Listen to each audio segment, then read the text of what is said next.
Karamihan ng mga pagano, pag December 25 more on nagse-celebrate sila. Pero actually yun ay related or connected doon sa pagan practice na kung saan ang mga Kristiyano ay na-impluensyahan. Kaya halos lahat ng mga believers, mga Bible-believing Christian ay sineselebrate nila. Pero ang ginagawa naman natin, actually hindi tayo nag-celebrate doon sa connected doon sa pagano. So ang ginagawa natin is an opportunity na ma-share natin yung Panginoon, yung Savior. So yun yung isa sa ginagawa natin. Pero ulitin ko, walang word na Christmas sa Bible. Yan ay invented lang po na inumpisahan ni Saint Nicholas or yung tinatawag na kilala siyang Santa Claus. Siya po yung original doon. Kaya pag i-research nyo, siya yung tinatawag Father of Christmas. Yan. Kung susubukan yung i-research si Saint Nicholas. Pero yun nga, hindi po natin pag-uusapan si Saint Nicholas. Hindi natin pag-uusapan si Santa Claus. Pag-uusapan natin si Christ. Amen. Ayan, yun yung pag-uusapan natin. Ngayon, mayroong dalawang beneficiary ng Christmas. So, gamitin lang natin yung term na Christmas. So, mayroong dalawang beneficiaries. Dalawang group of people. Okay? So, una, na mag-benefits doon ay ang mga Israelites. Yan, yun yung isa sa mag-benefits. And then, yung mga Gentiles. Ang tanong, kailan? Kailan nagiging beneficiary ang Israel at kailan din naging beneficiary ang mga Hintel. Sa Bible po, mayroong dalawang group of people, Israel and Gentile. Pag sinasabing Israel, ito po ay related sa 12 tribes of Israel. So outside the 12 tribes of Israel, ang tawag ay Hintel. So kung punta tayo saglit sa Bible natin, sa Ephesians chapter 2, para makita nyo na mayroong pinag-uusapang group of people. Ephesians chapter 2, 11 and 12. So, like ko lang dito ha, Ephesians chapter 2, 11 and 12. So, ito po yung sinasabi. Verse 11, wherefore remember that ye being in time past. Gentiles. So, nakita niyo yung word na Gentiles yan. Wherefore remember that ye being in time past, Gentiles in the flesh, who are called uncircumcision by that which is called the circumcision. So, napansin niyo mayroong tinatawag uncircumcision and circumcision in the flesh made by hands. That at the time ye were without Christ. Sino po? Mga Gentiles. Being aliens from the commonwealth of Israel. So, nakita niyo, Gentiles and Israel. So, isulat ko lang dito ha. Mayroong na-mention dyan, Israel at saka Gentiles. Para makita niyo po na mayroong dalawang pinag-uusapan. Dito pa lang sa verse, na-mention under the time past. So, time past, pinag-uusapan ito, Israel and Gentiles. So, yung Israel, sila yung tinatawag circumcision at saka uncircumcision. So, mayroon ng dalawang pinag-uusapan nito. Israel, ito po yung 12 tribes. Okay? Ito po yung 12 tribes. And then Gentiles, outside the 12 tribes. Outside the 12 tribes of Israel, ang tawag Gentiles. Ibig sabihin, tayo ang Gentiles. Tayo ang tinatawag na Gentiles. So, ang sinasabi dito sa verse 12, that at the time, ye were without Christ. Ito po, mga Gentiles. Sa, kumbaga, at the time passed, we were without Christ. Ano pang sinasabi doon? Without Christ, being aliens from the commonwealth of Israel. Ang Israel, mayroon silang commonwealth. Tayo ay aliens doon sa kanilang commonwealth. Okay? Commonwealth of Israel, and strangers. So, aside from aliens, ang mga Gentiles ay strangers din. Strangers from the covenants. Ibig sabihin, ang mga Israel ay mayroon silang covenants. Ang Gentiles wala. So, kung papansinin natin sa time na ito, ang Israel ang pinaka-focus ng programa ng ating Panginoon. Strangers from the covenants of promise, having no hope. Sino po? Mga hintel.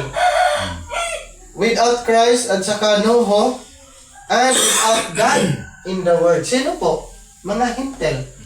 So under the time pass, ang mga Gentiles, yun ang kanilang description. Without God, without Christ, no hope, aliens from the Commonwealth of Israel. So sa time na ito,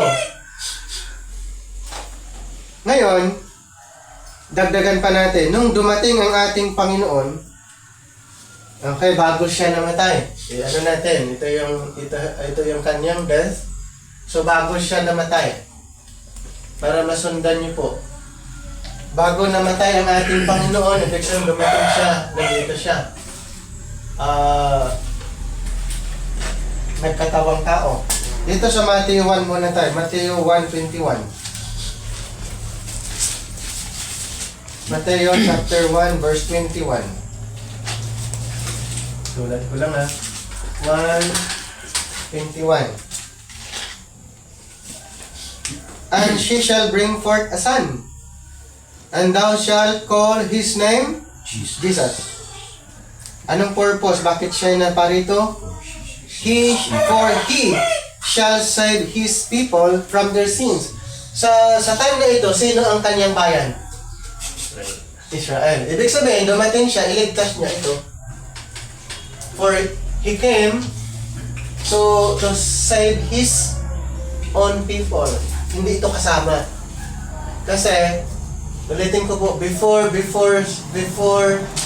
death of Jesus Christ, he came to save his people. Hindi ito kasama. Ang purpose, iligtas niya ang bayang Israel. Ito po ay propesiya sa Isaiah chapter 9 verse 6. Mayroong propesiya yung sinasabi dito sa verse 6, for unto us a child. Yung us dito referring sa mga Israelites, hindi po kasama ang mga hintel sa time na ito kasi time pass ito. Okay, before the death of Christ, yun po ay time pass. For unto us a child is born, unto us a son is given, and the government shall be upon his shoulder. And his name shall be called Wonderful Counselor, the Mighty God, the Everlasting Father, the Prince of Peace. Ito po ay fulfillment sa sinabi ni Propeta Isaias. At ito po yung katuparan. At nung time na ito, nung ipinanganak si Jesus ay under the law. In Galatians 4:4. Galatians 4:4. Siya po ay ipinanganak under the law. Galatians chapter 4 verse 4. But when the fullness of the time was come, God sent forth His Son. Sino po yan? Jesus Christ. Made of a woman, made under the law. Ibig sabihin, nung ipinanganak si Jesus Christ, ay under the law of Moses. Pag sinasabing law of Moses, mayroon pong 613. Law of Moses ay mayroon pong 613 para kanino? Para sa bayang Israel.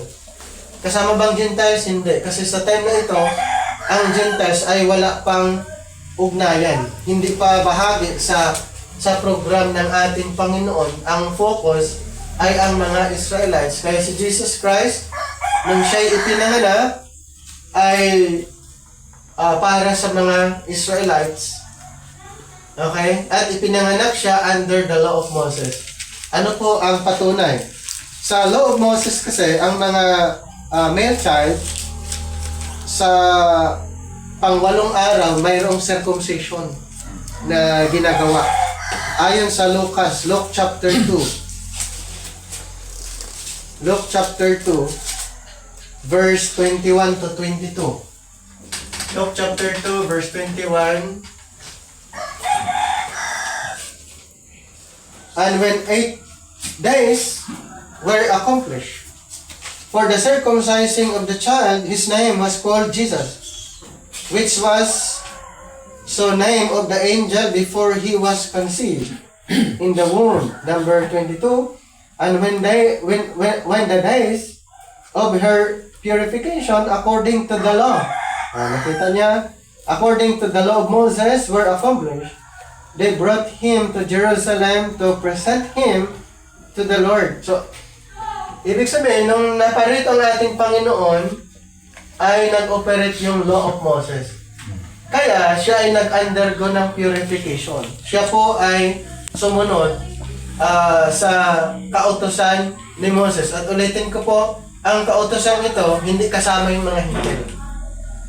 Ang kautusan ng Panginoon ibinigay kay Moses para lang dito. Ano pong patunay na mga hintil walang kautusan? Basahin natin. Romans chapter 2. Romans 2:14. Romans chapter 2:14.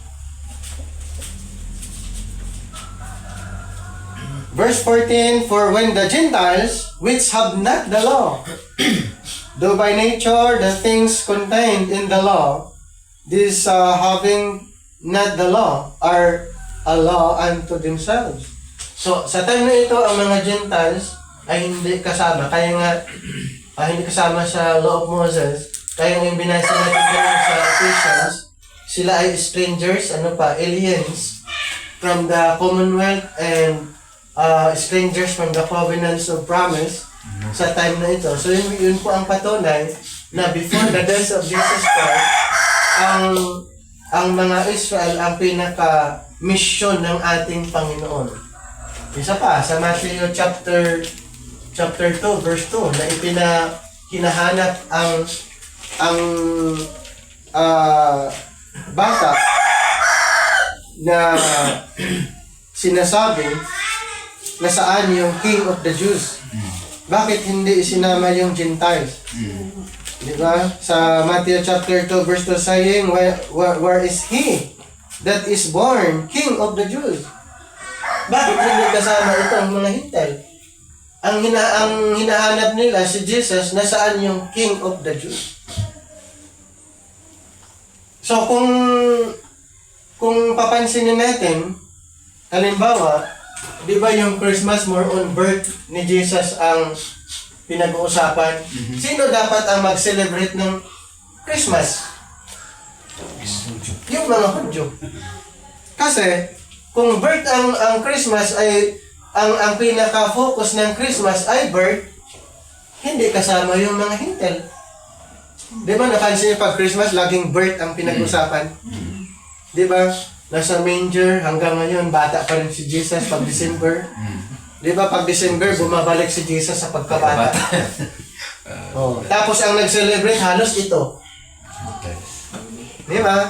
Kung tutuusin ang mag-celebrate, sila.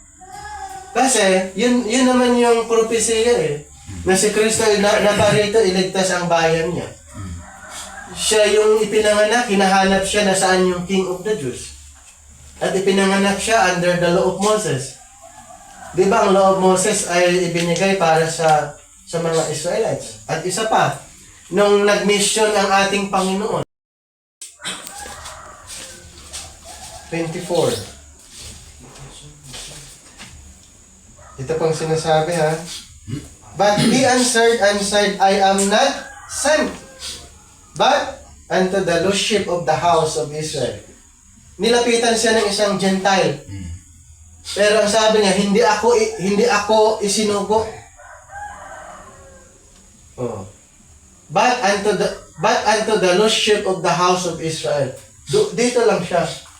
Sabi niya, ako ay isinugo lamang sa bayang Israel.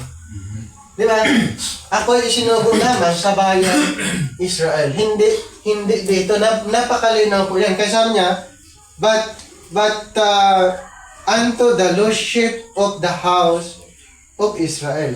Doon siya isinugo. So exclusively, ang mission ng ating Panginoong Hesus bago siya pinatay, bago siya namatay, dito po sa mga Israelites.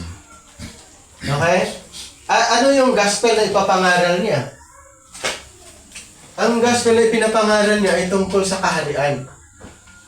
Okay? Mateo 4:17 and 23 to 25. Mateo chapter 4. Verse 17, For from the time Jesus began to preach, ano pong sabi niya? Repent, for the kingdom of heaven is at hand. Number 23, And Jesus went about all Galilee, teaching in the synagogues, preaching the gospel of the kingdom. Ano po yung gospel? Kingdom. Okay? Ang gospel na ipinapangaral niya tungkol sa kaharian. At habang ipinapangaral ang kingdom, ito po yung mga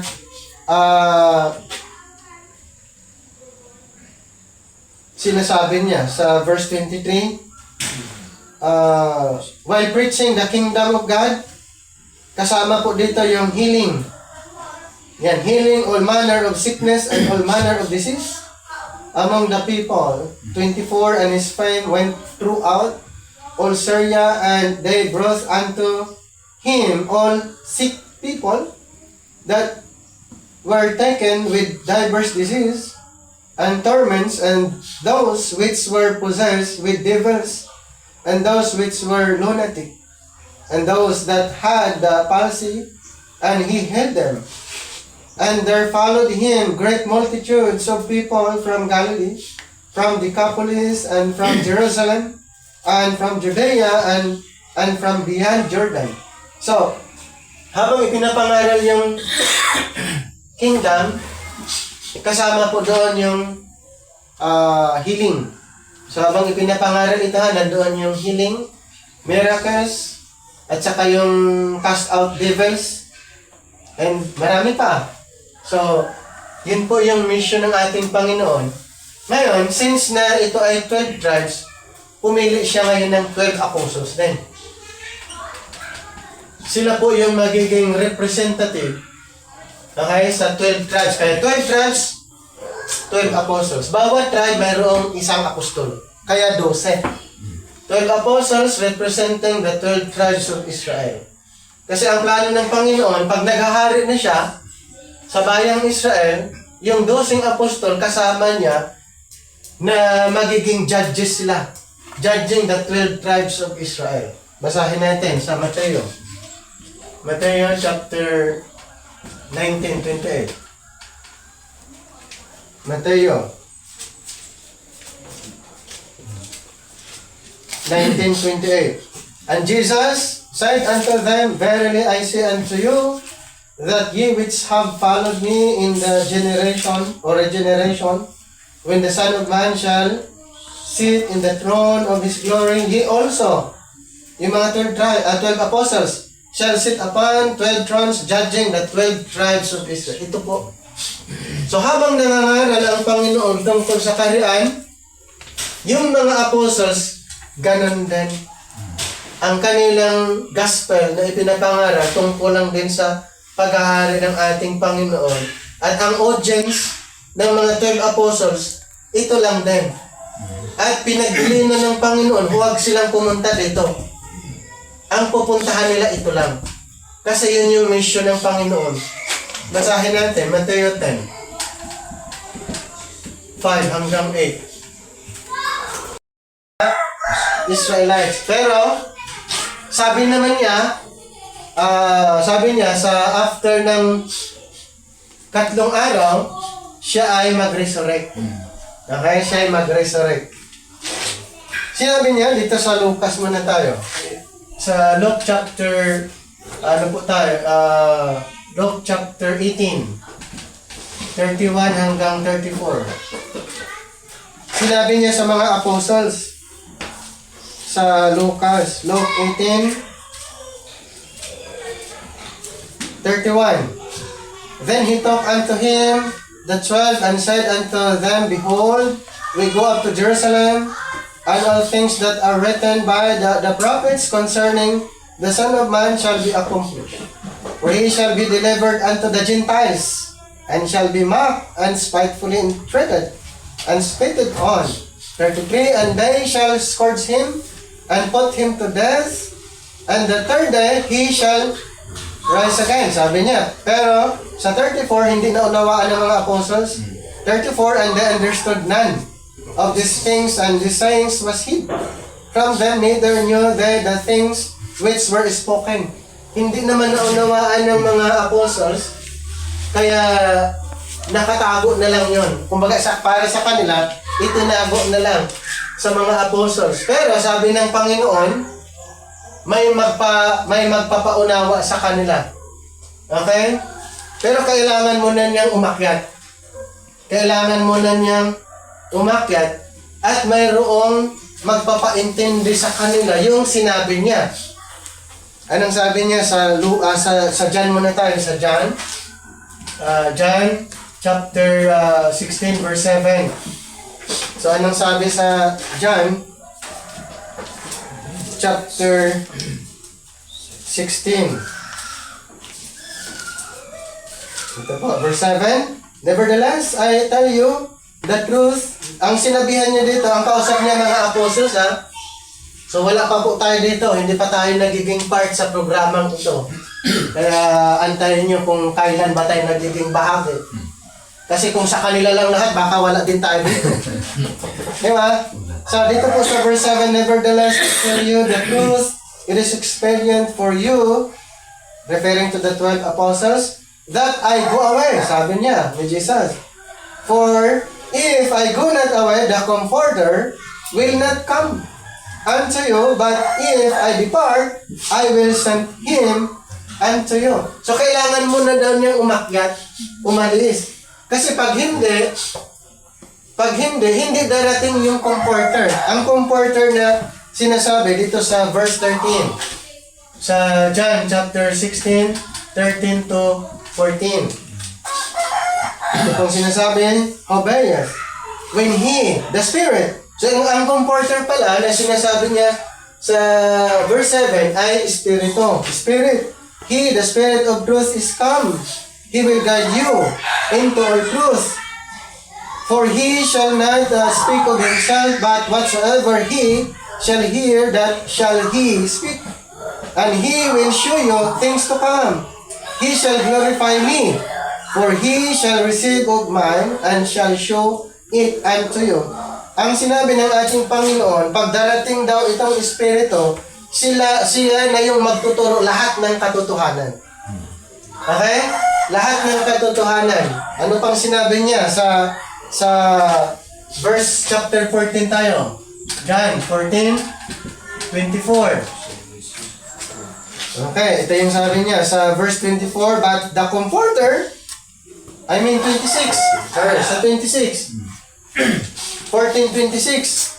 But the Comforter, which is the Holy Ghost, or the Holy Spirit, whom the Father will send in my name, he shall teach you all things, and bring all things to your remembrance, whatsoever I have said unto you. Sinabi niya sa mga apostles na ang Espiritu pag darating, yun na yung magtuturo. Di ba yung sa Luke 18:31, mayroon siyang itinago? Kasi hindi nila maunawaan yung nangyari. Ang banal na Espiritu na yung magtuturo. Kailan? Nung dumating sa Acts 2. Okay? Nung Acts 2, nung dumating ang Holy Spirit, ito po yung fulfillment. Sinabihan niya, kaya nung ikinumission yung mga apostles sa Matthew 28:19, ito po yung sinabi niya. Matthew 28:19.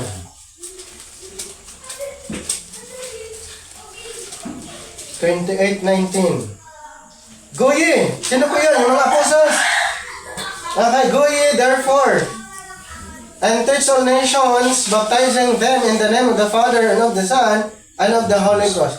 Yung pinagsabihin ditong go, ye, the apostles, dito po sa verse 16, then the 11 disciples, 11 na lang, wala na si Judas, went away into Galilee, into mountain where Jesus had appointed them. So, yung sinabihan na go, ay mga apostles lang din po.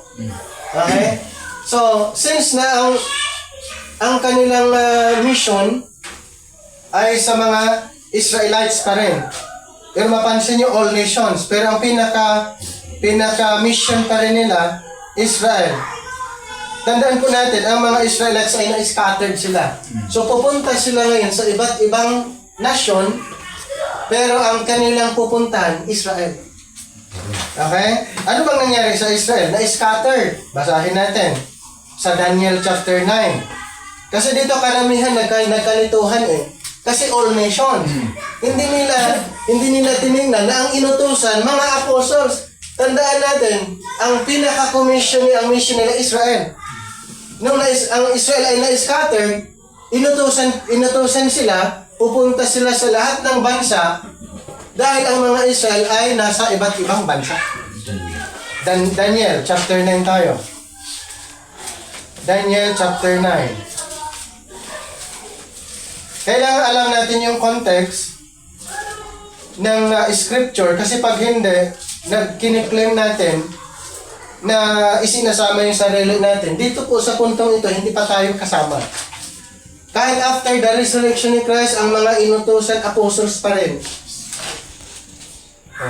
Daniel chapter 9. Dito sa verse 7, sulat ko lang dito ha, Daniel 9 verse 7.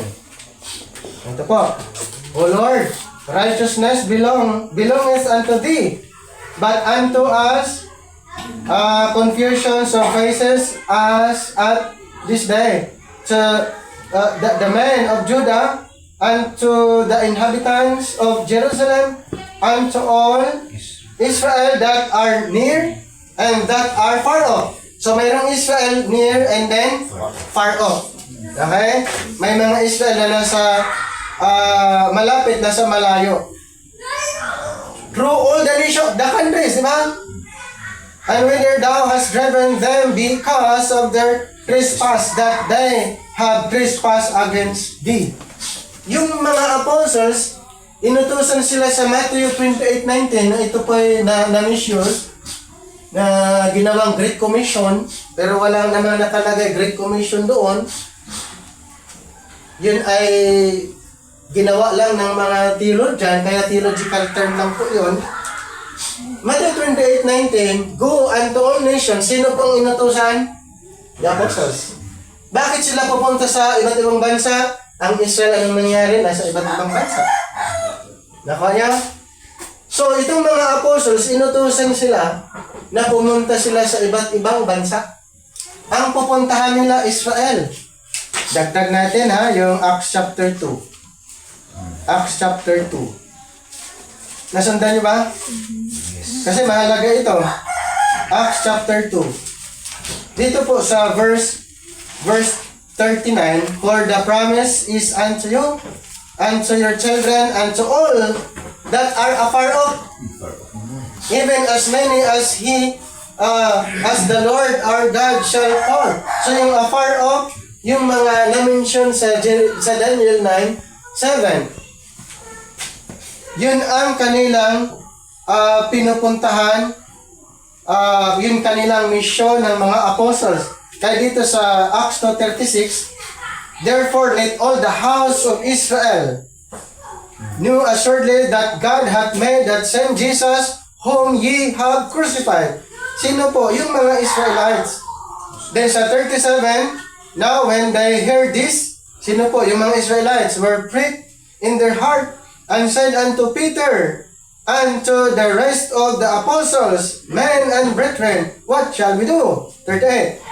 Ang sagot ni Pedro sa mga Israelites na naniniwala na si Kristo pala yung kanilang pinatay, ito yung long-awaited Messiah na kanilang pinatay, na-convict sila at naniniwala at nagtanong, ano ang dapat naming gagawin? Sagot ni Pedro, repent and be baptized, every one of you, in the name of Jesus Christ for the remission of sins. Sino po?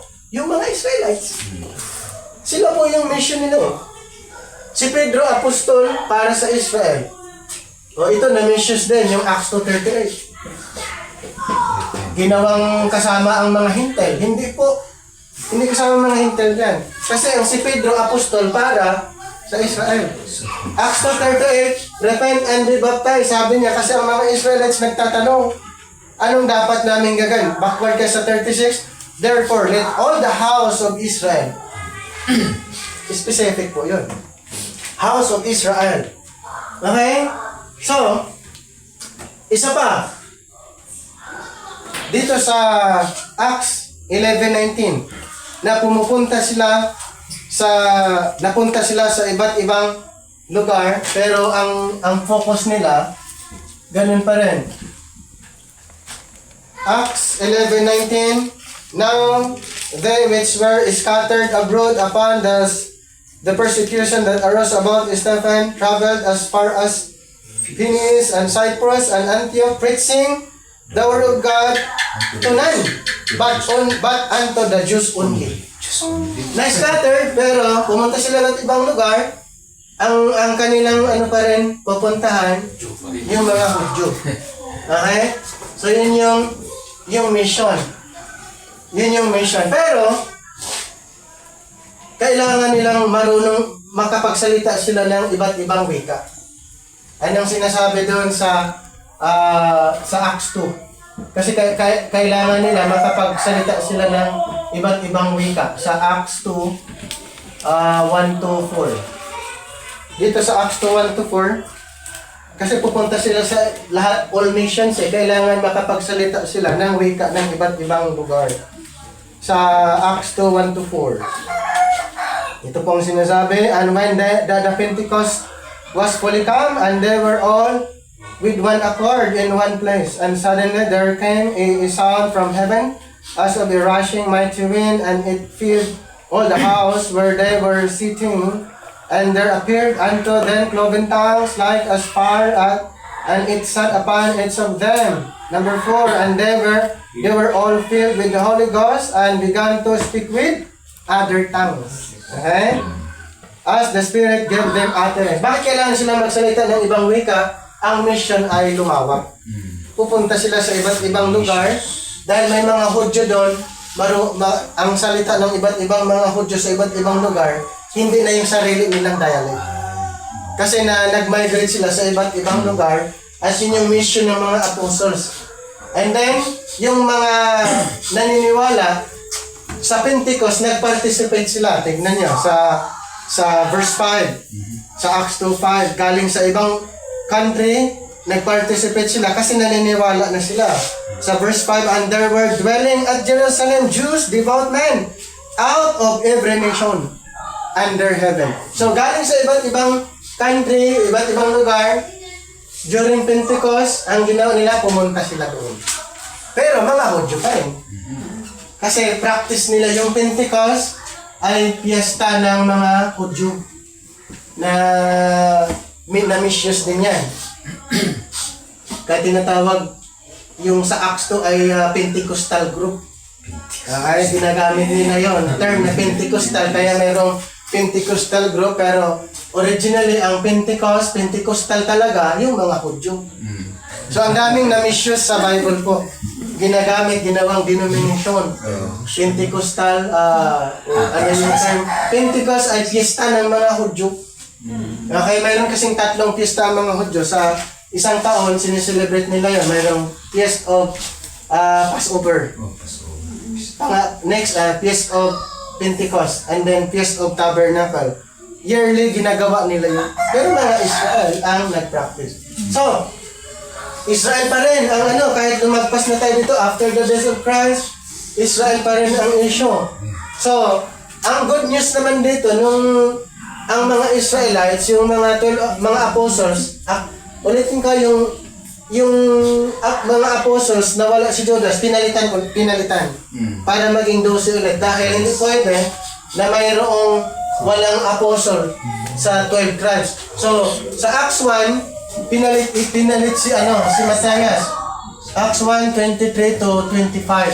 Para nung day of Pentecost, 12 apostles ulit sila. 12 ulit sila, kumpleto.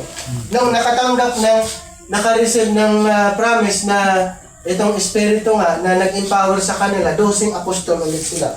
Kasi nga, si Judas ay napalitan at ang ipinalit si Matthias. Verse 23, and they appointed to Joseph called Barsabas, who was surnamed Justus and Matthias, and they prayed and said, Thou Lord, which knowest that hearts of all men, show whether of these two thou hast chosen, that he may take part of this ministry and apostleship, from which Judas by transgression fell, that he might go to his own place. 26, and they gave forth their lots, and the lot fell upon Matthias, and he was numbered with the 11. So, kompleto na naman 12. So, para sa Israel pa rin. Ngayon, itong mga 12 apostol, nagiging effective witnesses dahil sa Espiritu na nag-empower sa kanila. Kaya sa isang araw nga, 3,000 ang convert. 3,000 sa Acts 2:41. Acts 2:41, 3,000 sa isang araw, and then verse 47. Verse 47. Sa verse 41, ito pong sinasabi, Acts 2:41, then they that gladly received his word were baptized, and that same day they were added unto them about 3,000 souls. 47, praising God and having a favor with all the people, and the Lord added to the church daily. So 3,000 convert na added to the church. So nangyari that time. So hindi pa rin tayo doon kasama. Ngayon, dumami ang mga believers, followers ng ating Panginoon, pero hindi na po natuwa ang higher courts, yung pamunuan, gusto nilang pigilan yung pagdami. Kaya doon lumabas itong si Saul. Persecutor. Doon lumabas para mapigilan yung pagdami. The only decision po ay patayin yung mga believers sa pangunguna ni Saul. Dito po sa Acts 8, (1 to 4), and Saul was consenting unto his death, and at the time there was a great persecution against the church which was at Jerusalem, and they were all scattered abroad throughout the regions of Judea and Samaria, except the apostles and devout men carried Stephen his burial and made great lamentations over him. As for Saul, he made havoc of the church, entering into every house and hailing men and women, committed them to prison. And therefore they that were scattered abroad went everywhere preaching the Lord. So, the word. So, ang nangyari po ay sa pamagitan ni Saul, ang purpose para mapigilan yung pagdami, patayin yung mga followers ng ating Panginoon. Pero mo naman 3,000 everyday. In 1 month yan, i-times kahit 30 lang, 90,000. In 1 year, ang dami. So, maraming naging followers ng ating Panginoon sa tulong ng Espiritu.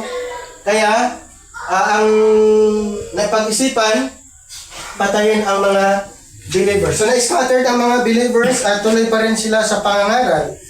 Sa Damascus, ay mayroong fellowship center, synagogue, ay planong puntahan ni Saul para i-persecute. Dito po sa Acts 9:1 to 5, and Saul yet breathing out threatenings and slaughter against the disciples of the Lord. Pero man, yun yung meron siyang permit to persecute, permit to kill, slaughter yung mga believers that time. Meron siyang permission from the higher courts that time.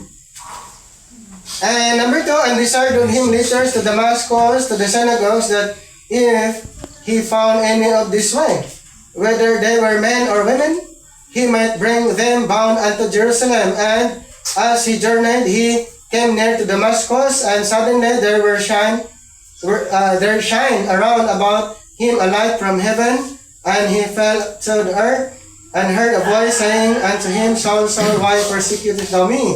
Number 5, and he said, Who art thou, Lord? And the Lord said, I am Jesus, whom thou persecutest. It is hard for thee to kick against the pricks. Sa puntong ito, hindi natuloy si Saul pumunta sa Damascus. Along the way, siya na-convert. Okay, siya na-convert. Ang good news, nung siya na-convert, siya po ay ginawang apostol ng mga Hintel. Dito na po, mga kapatid, ang inaantay natin. Parang Israel na lang lagi, kanina pa akong nag-aantay. Kailan ba tayo maging part? Si Saul na na-convert ay ginawang Paul, the apostle. Apostle sa mga Hintel. In Romans chapter 11:13, ito na po mga kapatid. Siya po yung apostle natin. Kasi kung wala ito, hanggang mamaya lang tayong pinag-uusapan, Israel. Nakuha niya? Si Saul, nung na-convert siya sa Acts 9, siya po ay ginawang apostol para sa atin. Romans 11:13. Romans 11:13. Sa verse 13, for I speak to you Gentiles, sabi ni Pablo, I am the apostle of the Gentiles. So ito po mga Hintil dati na walang part, ngayon po, mayroon na. Sa time na ito, kaya ang programang ito ay hindi na part dito. Ito yung time pass, ito po yung batlaw. Okay, sa Ephesians chapter 2, 13 to 16. So ibig sabihin, si Pablo, siya ang apostol sa Now program. Sa But Now program. Sa programa ngayon. Ephesians chapter 2. Verse 13, but now, ito na. Ito po after the death of Christ. But now in Christ Jesus, who sometimes were far off, are made nigh by the blood of Christ. Sino yun? Ang mga Intel. And made both one and have broken down the middle wall of partition. Ibig sabihin, pinag-isa ito. Sa panahon na ito, ginawang one new man. One new man. Wala na pong pagkakaiba. Dito, may pagkakaiba, di ba? Pagdating dito sa Now program, iisa na lang. One new man. Wala na pong Israel and Gentiles. Hindi na ang issue yan dito. Bago kay Apostle Paul, di ba Israel pa rin ang kanilang focus?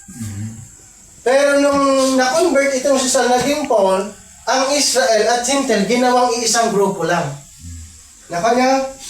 So, tuloy natin ha. Verse 15, having abolished in his flesh the enmity, even the law of commandments contained in ordinances, for to make in himself of twain one new man, so making peace. Ginawang twain one new man. Yung dalawang group, pinag-isa na lang. Okay? Pinagsama, inalis yung wall of partition. Inalis yung mayroong wall dito. Mayroong wall of partition. Inalis ng Panginoon nung siya namatay. Ano po 'yon? Sa verse 15,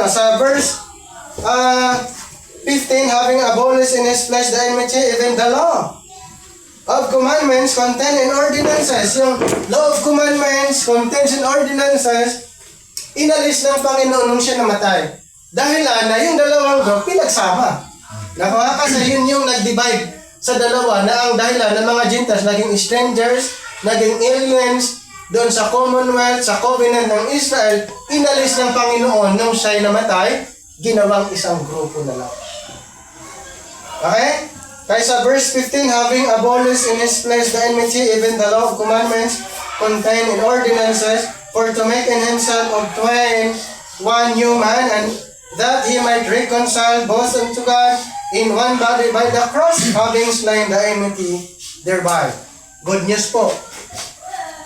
Kung dito ang Christmas ay more on nakafocus dyan, kung gamitin pa rin natin yung term na yan, pagdating naman dito, ay hindi yung birth ang issue, kundi yung finished work ni Christ.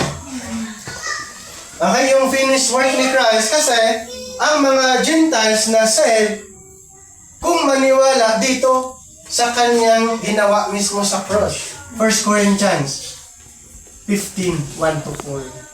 So kung gagamitin natin ito, hindi yung birth ang natin. Ang i-remember natin, hindi laging birth. I-remember natin yung kanyang finished work na kung hindi siya namatay, walang kaligtasan sa atin. 1 Corinthians 15, 1-4. 1 Corinthians 15, 1-4. Moreover, brethren, I declare unto you the gospel which I preach unto you, which also ye have received, and wherein ye stand, by which also ye are saved, if ye keep in memory what I preach unto you, unless ye have believed in vain. For I delivered unto you first of all that which I also received, how that Christ died. Diba? How that Christ died.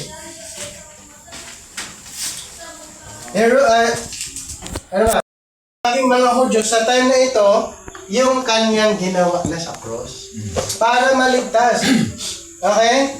At ito po ay isang ebanghelyo na ipinagkatiwala ng ating Panginoon kay Apostle Paul. Anong sinabi sa Acts 20:24? Anong ibig sabihin diyan? Yung ebanghelyo, parehas ba dito na kingdom? Hindi. Acts 20:24. Ito po ang sinasabi, ha? But none of these things move me, neither count I my life thereunto myself, so that I might finish my course with joy, and the ministry which I have received of the Lord Jesus, to what? To testify the gospel of grace. Ang gospel na dito ay grace, hindi na kingdom na na-mention sa Matthew, Mark, Luke, and John. Ang ebanghelyo nito is yung grace of God. Yun po ang ipinapangaral, at yung content nito, yung finished work ng Panginoon. Kaya salvation in this present time, by grace. Ephesians chapter 2, 8 and 9, by grace. Okay? By grace. Hindi na sa pamagitan ng kingdom gospel. Okay? 2, 8 and 9, for by grace are ye saved through faith, and that not of yourself, it is the gift of God, not of works, lest any man should boast. Ang apostol natin si Apostle Paul, hindi yung 12. Kaya kung gusto niyo ng 12, sana makilala niyo si Apostle Paul. Okay? Siya ang apostol nating mga hintel. Hindi tayo part ng 12 tribo ng Israel. Ang apostol natin na pinili ng Panginoon para sa mga hintel ay si Apostol Pablo. Mayroon pa siyang sinasabi sa 1 Timothy 2:7. Hindi lang siya apostol, siya ay preacher, teacher din. Whereunto I am ordained a preacher, an apostle, I speak the truth in Christ, and like that, a teacher of the Gentiles. Sino? Si Apostle Paul. Mayroon pa siyang na-mention sa 2 Timothy 1:11. Whereunto I am appointed a preacher, an apostle, and a teacher of the Gentiles. Si Apostle Paul ang apostle ng mga hinter. So yung programa ng Israel ay temporaryong nag-stop nung nag-ministry ito. Nag-stop temporary itong sa kanila. Nung ang Panginoon nag-open ng new program ayon sa Ephesians chapter 3 verses 1-3. Ephesians chapter 3 verses 1-3. Ito po. For this cause I call the prisoner of Jesus Christ for you Gentiles, if you have heard of the dispensation of the grace of God. Ito po yun, ha. The dispensation of the grace of God which is given unto me, to you word, how that by revelation He made known unto me the mystery. So, ang programang ito pala ay mystery. Okay? Mystery noon. Pero inireveal ng Panginoon kay Apostle Paul in Romans 16:25. Romans 16 verse 25. Now to him that is the power to establish you according to my gospel and the preaching of Jesus Christ, according to the revelation of the mystery. Ito po yun. So ibig sabihin, we are under this program. Okay? A program na before the world. Kept secret before the world began, and then inireveal ng ating Panginoon kay Apostle Paul, so hindi tayo part dito. Sa programa na yan, we are under sa programang ito, kaya kung gusto nating i-share ang Panginoon during Christmas, yung kanyang finished work. Nakanyo? Hindi ito. O i-share mo rin yan, pero alamin mo yung context na sila yung nag-aantay ng matagal na hari. Ipinanganak, kaya yun ipinangaral. Pero kung gusto nating i-share ang Panginoon during Christmas, yung kanyang finished work. Kasi, ang salvation natin ay nandito. Kung paniniwalaan yung kanyang ginawa sa cross, ang tao ay masave. Okay? Kaya salvation, ano to? By grace. Na-mention kanina. At aside from na salvation by grace, justification by grace. So, ang justification natin, ganun din. By grace lang din.